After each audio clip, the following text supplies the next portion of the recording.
une deuxième, une troisième et une quatrième. Est-ce que tu veux que je te le montre encore ou je pense que c'est correct? OK? Donc, coupe-moi ça en quatrième. OK. Comme ça, une, deux, trois. Oui, c'est bon ça. Excellent. Donc, je pense qu'ils sont à peu près égales. C'est fantastique, c'est merveilleux. Et ce qui est vraiment particulier, c'est que tu vas couper sur 4 endroits différents. Mais ces endroits-là différents, c'est une coïncidence parce qu'ici, on a un valet. OK? Ici, on a un deuxième valet. Ici, on a un troisième valet. Ici, on a un quatrième valet. On peut donner une bonne main d'applaudissement. Fantastique.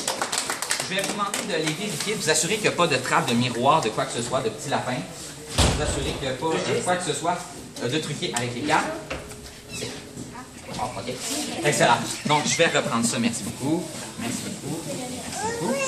Je ne sais pas si vous le savez, mais les valets, c'est des cartes très spéciales. Pourquoi? Parce qu'ils sont extrêmement légères. Regardez bien, je vais vous montrer un petit exemple de tout ça. On va placer le valet juste ici. Attention. Juste comme ça. Et voilà. Donc, on va laisser un valet sur la table. On va prendre les autres dans les mains. Et attention. Ça devient complètement invisible. Regardez bien. Invisible jusqu'au moment où on les dépose sur la table. Attention, je vais le refaire, OK? 2 cartes. OK? Attention. Juste comme ça ici. Ça ne se voit pas. Ça se voit seulement une fois qu'on dépose la carte sur la table. Regardez bien. L'avant-dernière carte. Ben, en fait, la dernière carte. On est déjà rendu à la dernière. On va enlever la petite carte ici, comme ça. Attention. Oups, attendez. On va juste faire ça comme ça. Vous voyez que ça ne se voit plus. Ça se voit seulement une fois qu'on dépose la carte sur la table. Et ce qui est vraiment particulier, c'est que maintenant, on a 2, 3, 4. 4 as.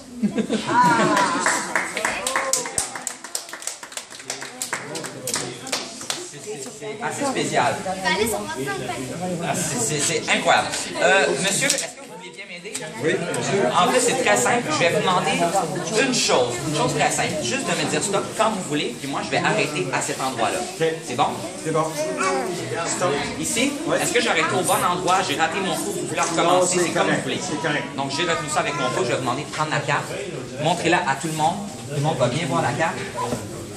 C'est bon? Sauf moi, bien entendu. Oui. Dites pas la carte. Dites pas la carte. Je vais tenter de lire dans les pensées de monsieur ici. OK. Donc, regardez-moi comme il faut. Oui. Concentrez-vous. Criez la carte à voix basse. En fait, ne parlez pas. Faites juste crier la carte dans votre tête. OK? Attention, criez la carte dans votre tête. Regardez-moi comme il faut dans les yeux. C'est une carte... Je pense pas que c'est du rouge. De la façon que vous criez ça, ça ressemble à une carte noire, hein? Vous m'avez donné un petit indice comme ça. Si on continue encore un petit peu, une carte noire, ça serait du trèfle. Du trèfle, c'est bien ça, hein? Du trèfle. Du trèfle. Dites rien. Ça serait un 8 de trèfle. Non? Non. OK. Une dernière chance? Oui. Une dernière chance, OK. Sur 52 quand même, là. OK, attendez. Je pense que c'était en bas de 10 quand même, d'après de la façon... Criez-la tout le temps, hein? Ça serait un 5 de trèfle. Non? Dites-le pas parce que vous savez, je traîne toujours avec moi ma police d'assurance. Oui, au cas où ça l'arriverait de me tromper. Et aujourd'hui, je crois que ma police d'assurance me dit que vous avez choisi le 6 de trèfle. C'est bien ça? C'est bien la carte à laquelle vous avez pensé? Oui, c'est bien ça? Je vais vous montrer, c'est fantastique. Merci beaucoup, vous êtes très bon mentalement, c'est fantastique. On va continuer le tour cette fois-ci avec... OK, donc on va continuer avec le 6 de trèfle. Est-ce que ça vous va? Est-ce qu'on change la carte ou on garde la carte? On la garde, on la change? On la change. Monsieur décidé, est-ce qu'on garde la carte ou on la change? On la change. On la change, donc est-ce que vous voulez le 5 de cœur à la place? Non. Non? OK, bon, on va l'enlever. Un autre carte, n'importe laquelle, dites-moi n'importe quelle carte. Laquelle? Une bonne carte. 10 de cœur. 10 de cœur. OK. Essayons de trouver le 10 de cœur à l'intérieur du paquet. Oh, excellent. Il est là. Je vais demander à Antoine, c'est bien ça, Antoine? Je vais te demander, Antoine, de tout simplement signer la face de la carte. En fait, du 10 de cœur. est-ce que si tu peux avoir besoin de la table peut-être, juste pour signer, tu peux dessiner quelque chose, tu peux écrire ton nom, juste pour que ça soit unique, qu'il n'y en ait pas une autre dans le monde comme ça. Comme ça, on ne soupçonnera pas le magicien. OK, c'est bon. Excellent.